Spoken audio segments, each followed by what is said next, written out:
Բարի լույս սիրելիներս, ինչպես տեսնում եք իմ կողքը կանգնած է մեր Արթուր Դպիրը,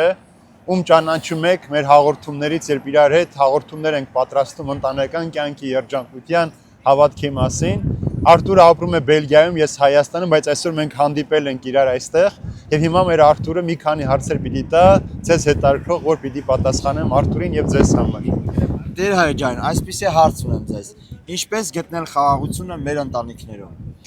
Ընտանիքը այնպիսի բարդ կառուցվածք ունի, սիրելիներ, որ ամեն մարդ մտածում է, թե յուրովի կարող է հասնել այդ խաղաղությանը։ Բայց խաղաղությանը հասնելու համար մենք մեր ընտանիքներ պիտի հրավիրենք Հիսուս Քրիստոսին, որ ինքը այդ խաղաղությունը հաստատի մեր կյանքերի մեջ։ Եվ դրա համար շատ անհրաժեշտ է թե տղամարդու, թե կնոջ, թե զավակների միևնույն ուղղությամբ նայելու ցանկություն եւ այդ ցանկությունը պահել, որովհետեւ մեկ բան է ցանկանալ, մեկ բան է ցանկություն իրականացնել եւ գործի դնել։ Առաջին քայլը Արթուր ջան, աղոթքն է, որ տղամարդ եւ կինը միասին պիտի կանգնեն աղոթքի, իրենց սիրտը բացեն եւ աղոթքի լեզվով իրար հետ խոսեն։ Եթե տղամարդն ու կինը չկարողացան աղոթքի լեզվով իրար հետ խոսել, հասկանալ, դժվար է այլ լեզվով այդ խաղաղությունը գտնել։ Եվ որպես այդ խաղաղությունը լինի, մենք պետք է մեր հավատքը գործնական կյանքով, աղոթական կյանքով դնենք Տիրոջ առջև, Տիրոջը խնդրենք, որ հաստատի խաղաղության իշխանը Հիսուս Քրիստոս ինքն է եւ առանց իրեն այդ խաղաղությունը չի կարող իրականություն դառնալ։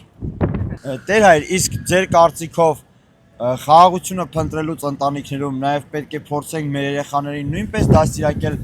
որպեսզի իրանք խաղաղության մեջ լինեն, ինչպես դա նաև անենք, որովհետև երեխաներն մեկ-մեկ հասնում են այն հասակին, որ 14-15 տարեկանից հետո ուզում են առանձին լինեն, իրենք իրանց զգում են որպես մեծ եւ չեն ուզում ծնողներին լսել եւ ենթարկվել։ Ինչպես անենք, որ այդ ընթացքում է լինի խաղաղություն ընտանիքներում։ Արթուր ջան, տարիքը կամ դուրս ապրելը պատճառ չէ, որ խաղաղություն չունենանք։ Այլ բան է, որ մենք մեր միասնությունը պահենք, ինչքան որ տարածությունը մեզ բաժանելու լինի։